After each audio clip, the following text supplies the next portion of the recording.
Hello and welcome to my very short tutorial on aspect ratios. And what I've done is I've made a few images that you will find in the description to this that you can use to help change your aspect ratio for your videos. So I've just got a quick bit of footage that we can use here, which is done in 16:9 aspect ratio. And then you've got different options. So there's three different ones that you can download. There's the 4:3, the 16:9, which is obviously the one that I'm using, and then the ultra widescreen one. So if I just start just to demonstrate. So you just import these. We've already done videos on this kind of stuff, but just import these, the PNG files, and then what you do is you just drag them on top of your footage. Okay, so I've got my footage there, and I just drag that on top, and it sits directly on it. Okay, and if I zoom back out, I can see that immediately it's just added black bars to the side. Now I know there are better ways of doing this. Okay, but for the purpose of just keeping things a little bit simple without going into fancy stuff about resolutions and presetting up, which can create a whole world of extra questions and pain. This is a quick, easy way of just getting the right aspect ratio that you might want for your video, maybe even just a specific scene. Maybe you want to have a flashback and you want it to look like an old camera, so you might put this one on. Now, depending on the camera that you're filming on, this might not come up looking like this. You might have to adjust it slightly if you've got a different resolution. So in that scenario, all you would do is just click on the layer which is creating that mask for you, and then you go to effects controls, and then you can manage how that looks, because it might be that it doesn't appear.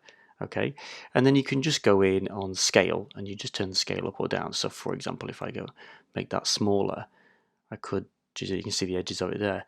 So you could just have, let's just say you wanted a sort of few seconds of like 8mm type effect. You could play it like that, and you could see that sort of working as it was, opposed from the original shot, which looks like this with all the mosquitoes living the dream in my garden. Okay, so you've got that sort of control. If I just sort of delete that layer and then throw in the 16:9, which is the correct aspect ratio for this, it doesn't do anything because it is correct as it was.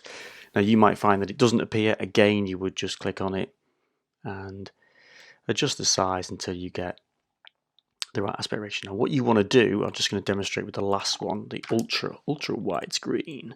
If I just pop that on, which is 1910, so this one doesn't come up, so I have to edit this one so it looks correct. So I'm just going to click on it.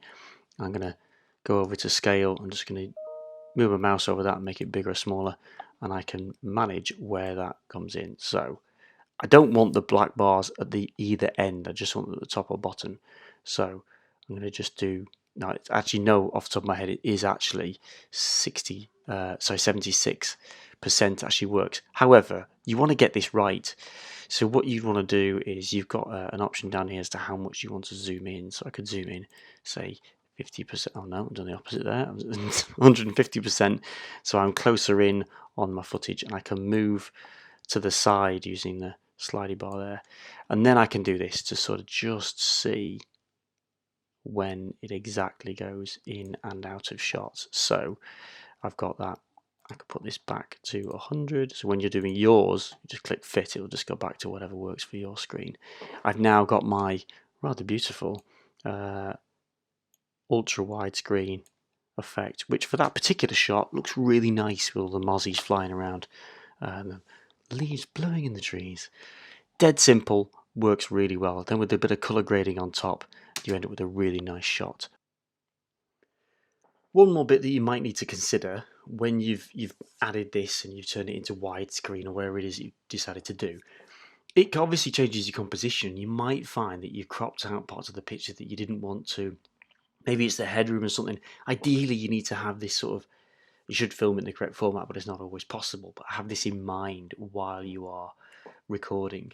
So for example, what I've done with this one is I've added the ultra widescreen setting to this, which obviously looks quite nice. But if I wanted to reframe it now, because I've got part of my video footage hidden, obviously, what I can do is select the actual video footage, not the framing, so framing video footage, and I can go back over here, and rather than change the size this time, I can move it around side to side or up and down. So if I just go to the up and down bit on that one, I can reframe, and I've got a bit of leeway. So I could, for example, just do this. Remember to make sure that you don't go too far, but if I did this, I could sort of reframe it like that, which actually looks quite nice. It's a little bit more sort of rule of thirds, and I could